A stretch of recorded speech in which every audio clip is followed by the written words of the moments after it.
Why don't we talk about a couple of a deal that you put together, your first rental property? I hear there's some interesting twists and turns in that.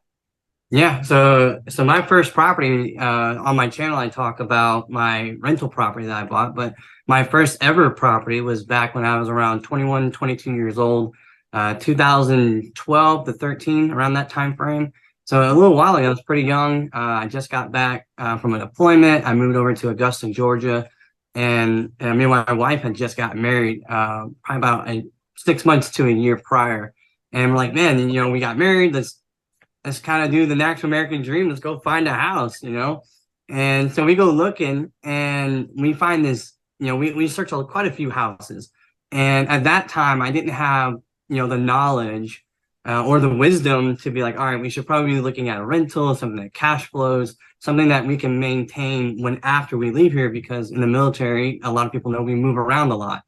And so we went for just straight, we were just our forever home. And at that time, we were just so naive that not to realize this is not the forever home. This is just a temporary stop in our lives that, where we need to go. And so we started looking around and we searched quite a few houses and we found one.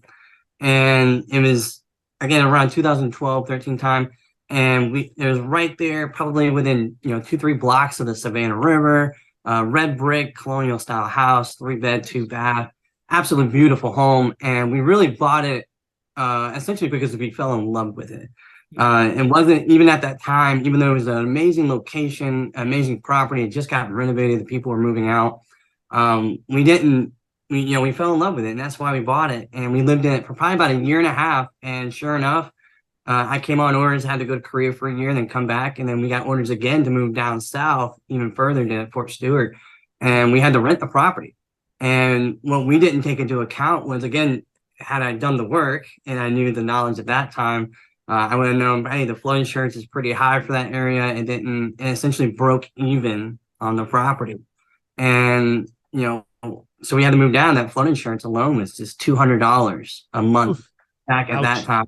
Yeah. And, I guess they hadn't had a flood in, 70, 80 years, but for some reason it was pretty high. But yeah, so essentially we rented it and it broke even. And whenever there was a repair, we were coming out of pocket on a very, I was an E4 at the time, so a specialist making not a whole lot of money. So every time a repair would come up, we come out of pocket for it. And, Been luckily there. yeah, it was rough. It was an alligator and it was, Yeah. No it was eating, alligators, people. no alligators. It was just eating up, some of our savings but we stuck to it. I was like, all right, maybe this will turn around. And I guess it just didn't dawn on me to just, why don't you do more research and figure out what's going on here? And we rented that property for probably about 4 or 5 years. Okay. And that, because it was just breaking even, I feel like that really set me back because Sure. I didn't experience the cash flow. I didn't experience the big, I think it was still relatively close to the 2008, 2009, the market was still recovering. So I got a great deal on it. I used a Yeah. VA loan, very little out of pocket to get into it. Nice. And at that time I had, saved up savings that I probably could have put down for the down payment and I could have cashed up from day one, but Wow. I didn't realize that.